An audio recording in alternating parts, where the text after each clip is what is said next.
একটা রত্ন চলে গেল। এর চরম শাস্তি চাই, চরম শাস্তি, মৃত্যুদণ্ড চাই, মৃত্যুদণ্ড চাই। এটা অত্যন্ত দুঃখজনক ঘটনা, অকারণে একজনের প্রাণ গেছে। 2 ঘন্টা আমার ভাই যুদ্ধ করেছে, আমার ভাই হেরে যাওয়ার মতো না। ওর অ্যাক্সিডেন্ট হয়েছে, অ্যাক্সিডেন্ট অবস্থা লেক টাউন থেকে জবপুরে বাড়িতে গেছে, ও তারপরেও ওর কিছু হয়নি। কিন্তু তৃণমূল কংগ্রেস বিগত দিনে এই সমস্ত স্থানগুলোকে রাজনীতির আখাড়া হিসাবে পরিণত করেছে, কারণ এই সমস্ত জায়গায় তাদের one point agenda to make money তার ব্যবহার করছে। লিফটের গাফিলতির জন্য, এখানে কর্তৃপক্ষের গাফিলতির জন্য, সবকিছুর জন্য আমার ভাইটা চলে গেল। ওই ভদ্রলোককে এতবার বলার পর সিকিউরিটি গার্ডকে কিছু করলো না, ডাক্তাররা কথাই শুনছে না, ঠিক আছে, অন্য অনেকজনকে ঢুকিয়ে নিল কিন্তু বাচ্চাটাকে ঢোকালো না, তাহলে হয়তো আমার ভাইয়ের এই কন্ডিশনটা হতো না। বিধায়ক বলে তিনি রোগী কল্যাণ সমিতির সদস্য, তিনি কলকাতার ডেপুটি মেয়র, তার সরকারের স্বাস্থ্য দপ্তরের ফেলিওর, তার বিধায়ক এলাকার হসপিটাল প্রশাসনের ফেলিওর, তিনি তার দায় শুধুমাত্র একটা পলিটিক্যাল স্টেটমেন্ট দিয়ে তিনি এড়িয়ে যেতে পারেন না। আমি বসেছিলাম, আমি প্রথমে যখন লিফটটা নিয়ে নামতে গেছিল তখন পুচকাটা কাঁদছিল, আমি তখনই ওই যে সিকিউরিটি গার্ড ছিল তাকে বলেছিলাম, তখন সে কিছুই করলো না। তারপরে এখানকার বাচ্চাটাকে নিয়ে কতক্ষণ ধরে আমরা বসে আছি, তো বসেই আছি, কন্টিনিউ বসে আছি। তারপরে কি করছে আমি জিজ্ঞেস করলাম সিকিউরিটি গার্ডকে, বলছে এরা এদের যাদের দেখছেন ওরা সকালবেলা এসছে, এখন অপারেশন হয়েছে, রাত্রির 12টা-1টার সময় বাচ্চাটা ছটপট করছে আমাদের বাচ্চাটা। তাও ওরা ওই ভদ্রলোককে এতবার বলার পর সিকিউরিটি গার্ডকে কিছু করলো না, ডাক্তাররা কথাই শুনছে না, ঠিক আছে, অন্য অনেকজনকে ঢুকিয়ে নিল কিন্তু বাচ্চাটাকে ঢোকালো না, তাহলে হয়তো আমার ভাইয়ের এই কন্ডিশনটা হতো না। হ্যাঁ, তারপরে হচ্ছে লিফটে ওর টয়লেট পেয়েছিল, ওর মা বলছিল লিফটে করে যাবে, তা ওর মা আবার আমার ভাইকে ডাকলো। আর ওর কারণ হচ্ছে আমরাও বললাম যে এটা তো সেফটি নয়, ও একা একা যাবে টয়লেট করাতে, ও গেল সাথে। তারপরেই দেখলাম একটা কান্নার আওয়াজ বাচ্চার, তখন আমি সিকিউরিটি গার্ডটাকে বললাম যে দেখুন তো লিফটে কিছু বলছে না, না এই দেখুন না লিফট চলছে, 6 লেখা ছিল ওটার মধ্যে। তারপরে আমার হাজবেন্ড ফোন করে বলছে যে লিফট বন্ধ হয়ে গেছে, তোমরা লিফটে করে নেমো না, এরকম অবস্থা, আমরা সবাই আছি। তারপর আমি সঙ্গে সঙ্গে সিকিউরিটি গার্ডটাকে বলেছি, আপনাকে যে এতক্ষণ ধরে আমি বলছি আপনি কি কিছু শুনতে পাচ্ছেন না? আপনি বাচ্চাটা এখনো ওটি হয়নি, তার মধ্যে আবার লিফট বন্ধ, আপনারা কিছুই কি করতে পারছিলেন না? বলছে কে বলেছে আপনাকে এসব কথা? আমি যে নিচ থেকে ফোন করে বলেছে আমাকে। তখন সঙ্গে সঙ্গে লোকটা আবার ওপরে গেল, ওপরে গিয়ে বলছে আমি লিফটের লোকটাকে ডাকছি। ওই লোকটা এসে আবার কি সব চাবি ঠাবি ঘোরালো, দেখলাম লিফটটা ওপরে শ্যাট করে উঠে গেল। যখন চালু করার আগে ওদের উচিত ছিল নিচে বলা যে এবার আমরা চালু করছি, সেটা করেনি। ওই সময় দুর্ঘটনাটা ঘটে যখন লিফটটা চালু করে, ওরা তখন ভেতরে ছিল, অর্ধেক বাইরে অর্ধেক ভেতরে, তখন ওই সময় লিফটটা চালিয়ে দেয়, এবার দুজন ছিটকে পড়ে নিচে পড়ে যায়, আর ভাই ওপরে চলে যায়, ওপরে গিয়ে ওখানে গিয়ে ব্লাস্ট হয়ে ওদের মধ্যে অ্যাক্সিডেন্ট করে। ভাই পড়ে, ওরাও পড়ে যায় নিচে, ওরা দুজনেও পড়ে যায়, বাচ্চাটাকে নিয়ে মা পড়ে যায়, তারপরে ভাই উপরে গিয়ে ভাইয়ের মুখের মধ্যে লেগে স্ম্যাশ হয়ে পুরো মুখে চেনা যাচ্ছে না, এরকম অবস্থা। টোটালি গাফিলতি। কি হয়েছে বলুন তো? প্রথমে যখন বলেছিলাম তখন যদি ঠিক করতো তাহলে এত সমস্যা হতো না। ওদের উচিত ছিল না নিচে লিফটটা নাকি ইয়ে করা খারাপ ছিল, আউট অফ অর্ডার লিখেনি কেন? হ্যাঁ, ওটাতে তো লিফট 1.5 মাস ধরে খারাপ, এটা সিকিউরিটি গার্ডের সামনেই তো বলা হলো, সিকিউরিটি গার্ডের সামনেই তো ওরা উঠলো, তখন তো কিছু বললো না, তখন তো বলতে পারতো যে লিফটটা খারাপ, কিছু বলেনি।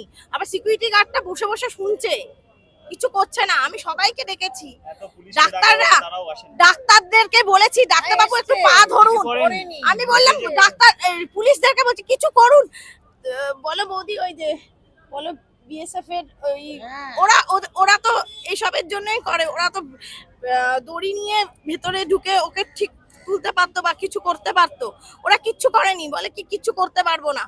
ওরা এইদিকে দরজায় এইদিকে তালা দেওয়া, আমরা বললাম তালাটা খুলে দিন, তাহলে আমরা ভেতর দিয়ে ঢুকে যেতাম, সিঁড়ি ছিল ভেতরে, সিঁড়ি ছিল, ওখান দিয়ে ঢুকতে দিল না। লাস্টে যখন আমার সব শেষ হয়ে গেল তখন ওই নিচে এটা খুলে দিল, এবং তারপরে আমার ভাইয়েরকে আনছে, আমার ভাইয়ের চোখটা এরকম হয়ে গেছে, তখন ও বলছে ও বেঁচে ছিল, কিন্তু একটু একটু একটু প্রাণ ছিল, একটু।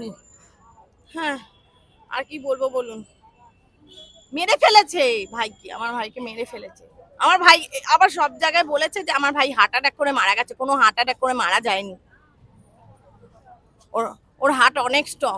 ও অনেকবার এরকম অ্যাক্সিডেন্ট হয়েছে, বড় বড় অ্যাক্সিডেন্ট থেকে ফিরে এসেছে।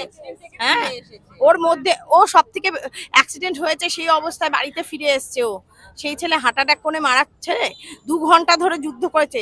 ওরা পারতো না ভাইটাকে ওকে সুস্থ করে দিতে, ইচ্ছা করে করেছে এরা। এত মানুষ, আপনি একটু বলুন, এত মানুষ সরকারি হাসপাতালের উপর নির্ভরশীল, প্রচুর মানুষ আসে, মানে পরিকাঠামো ঠিক নেই। নয়তো একটা আমি তো যে সুপার এসছিলেন, ডিআইজি স্যার এসছিলেন, ওদের বললাম যে স্যার যারা এখানে কাজ করে, যারা মাইনে পায়, যারা চাকরি করে, তাদেরকে যদি নিজেদের কাজগুলো ঠিক মতো করে তাহলে কিন্তু এই অ্যাক্সিডেন্ট গুলো হয় না। একটা লিফটম্যান নেই কেন? 24 ঘন্টা লিফটম্যান থাকার কথা। সিকিউরিটি থাকবে, লিফটম্যানও তো থাকার কথা। অ্যাটলিস্ট দুটো লিফটের তো একটা লিফটম্যান থাকা উচিত। 3 বছর 7-8 মাস বাচ্চাটার বয়স। চিকিৎসা চলছে তার। আর মায়ের সাথেও কথা বললাম সকাল 4টের সময়, 4:15 সময়কার ঘটনা তিনি বললেন। চিকিৎসা চলছে। আমি ঈশ্বরের কাছে প্রার্থনা করব তার দ্রুত আরোগ্য কামনা করব। এর বাইরে আর যেটা আমি আগে বলেছি, আমি আমার অবস্থান আগে যেটা বলেছি সেটাতেই আমি আছি। ওদের চিকিৎসা চলছে, দ্রুত সুস্থতা কামনা করি। এর বাইরে আর দেখুন, আমি আবারও বলছি হসপিটাল, স্কুল, কলেজ এসব আন্দোলনের জায়গা নয়। কিন্তু তৃণমূল কংগ্রেস বিগত দিনে এই সমস্ত স্থানগুলোকে রাজনীতির আখাড়া হিসাবে পরিণত করেছে। কারণ এই সমস্ত জায়গায় তাদের 1 point agenda to make money তার ব্যবহার করছে। তো যেখানেই পয়সা চলে আসবে সেখানেই দুর্নীতি হবে, যেখানে দুর্নীতি হবে সেখানে এই ধরনের ঘটনা ঘটবে। তো এটা অত্যন্ত দুঃখজনক ঘটনা। অকারণে একজনের প্রাণ গেছে। তো এর বেশি আর আমার কিছু বলার নেই। সরকারি হাসপাতালে এই ধরনের উদাসীনতার ঘটনা, মানে এটা কোনো নতুন বিচ্ছিন্ন ঘটনা নয়। বিগত 15 বছরের এই রাজ্যের শিক্ষা এবং স্বাস্থ্য গোটা ঘটনাটাই পুরো ধ্বংস হয়ে গেছে। কিছু নেই। আপনি সন্ধেবেলা হাওড়া স্টেশনে আপনারা যান, ক্যামেরা রেডি রাখুন। দক্ষিণ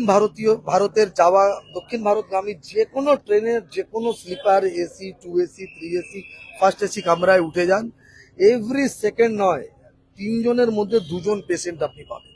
এই রাজ্যের স্বাস্থ্য ব্যবস্থার উপরে কারোর ভরসা নেই।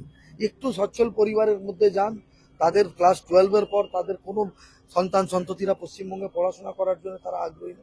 এইরকম এক বাতাবরণের মধ্যে আমরা আছি। একটা দুঃখজনক ঘটনা। ওই জন্য আমি খুব বেশি রাজনৈতিক কথা বলতে চাই না। আমি যা বলার বলেছি। আমি তাদের দ্রুত আরোগ্য কামনা করব। দাদা, অতীন ঘোষও বলছেন যেটা অ্যাডমিনিস্ট্রেটিভ অতীন ঘোষ অ্যাডমিনিস্ট্রেশনের পার্ট। কারণ উনি এই এলাকার বিধায়ক বলে তিনি রোগী কল্যাণ সমিতির সদস্য। তিনি কলকাতা ডেপুটি মেয়র। তার সরকারের স্বাস্থ্য দপ্তরের ফেলিওর, তার বিধায়ক এলাকার হসপিটাল প্রশাসনের ফেলিওর। তিনি তার দায় শুধুমাত্র একটা পলিটিক্যাল স্টেটমেন্ট দিয়ে তিনি এড়িয়ে যেতে পারেন না। যেতে হবে, আরজি করে কাকে ভর্তি করতে হবে, পাড়া শুদ্ধ, প্রত্যেকের পাড়া শুদ্ধ কেন, বাইরেরও কেউ ফোন করলে 1, 2, 3টে বুচু বললেই বুচু চলে আসতো। আমাদের পাড়া শুধু না, বাড়ি শুধু না, আমাদের পুরো পশ্চিমবঙ্গের পুরো একটা রত্ন চলে গেল। এর চরম শাস্তি চাই, চরম শাস্তি, মৃত্যুদণ্ড চাই। আমার ভাইকে যারা মেরেছে তাদের যেন চরম শাস্তি হয়, তাদের কাউকে যেন ছাড়া হয় না। আমরা ছোট থেকে একসাথে মানুষ হয়েছি, এইভাবে মেরে ফেললো একটা। ওকে তো জানতেই জীবিত ছিল, ও ছেলেকে নিয়ে আসলো সুস্থভাবে, ওর ছেলে ওর কোলেই ছিল, হঠাৎ করে চলে গেল। এটা হতে পারে? আপনারা যদি কিছু করতে পারেন, আপনারা কিছু করুন।